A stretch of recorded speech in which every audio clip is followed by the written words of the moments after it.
when we talk about, let's just start with the basics. What is Hmm. polygamy? Take because I was going over your content and I found out that there was different variations of what polygamy, polyamorous. What is the term Yeah, it in let's this lifestyle? right. Let's dive in because that gets really confusing for people. Because I've it's hard to have a conversation where people aren't on the same page. So I get it. So for short, we call it poly.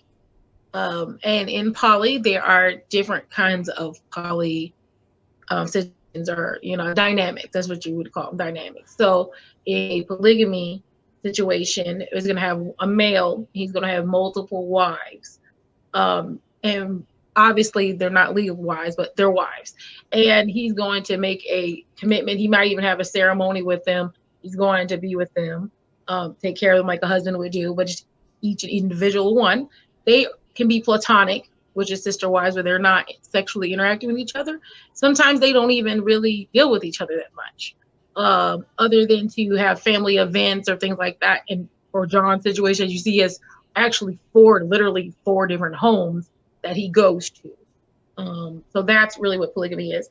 Polyandry is basically the same thing. It is only, I think it's like between 3 and 5% of the world practices it, and it's basically a woman who has multiple male partners or husbands. Same thing as a polygamist, just the opposite role where the woman is the only one there. I'll be honest, same situation. The males are not really supposed to interact. They're supposed to be brother husbands. That's what they would call them. Um, and they don't have to interact with each other. Same situation, same way. But there are some other situations where it may look like it's polyandry and it's not. Same thing with polygamy, and that's where there is polyamorous lifestyles.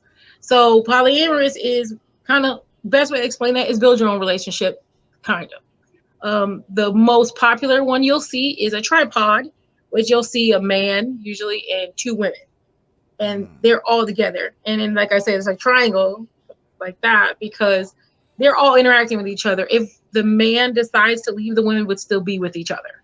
So it's like they're not, so they're actually all together.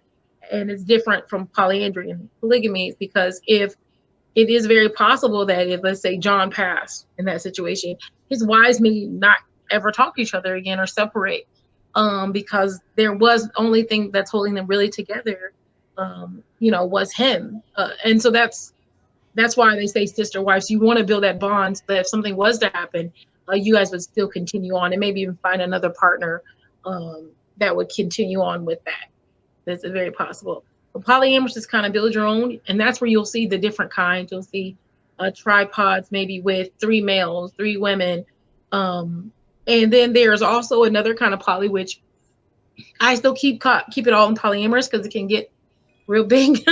But you can have a situation where you're in a relationship with maybe different kinds of quads, two women, two men. They may be two married couples and they're all together. The males may not interact with each other. They don't have to. There's different kinds. Basically, you're just dating more than one person, and you're gonna have a commitment within that. Yeah. Okay, So wow. that's So those are so a main. lot of people from my standpoint use polygamy for a catch-all for all poly life. Right. But Right. technically the definition is that that's for two women and a man, but there's no physical sexual connection within each other. And then for Yeah. Right.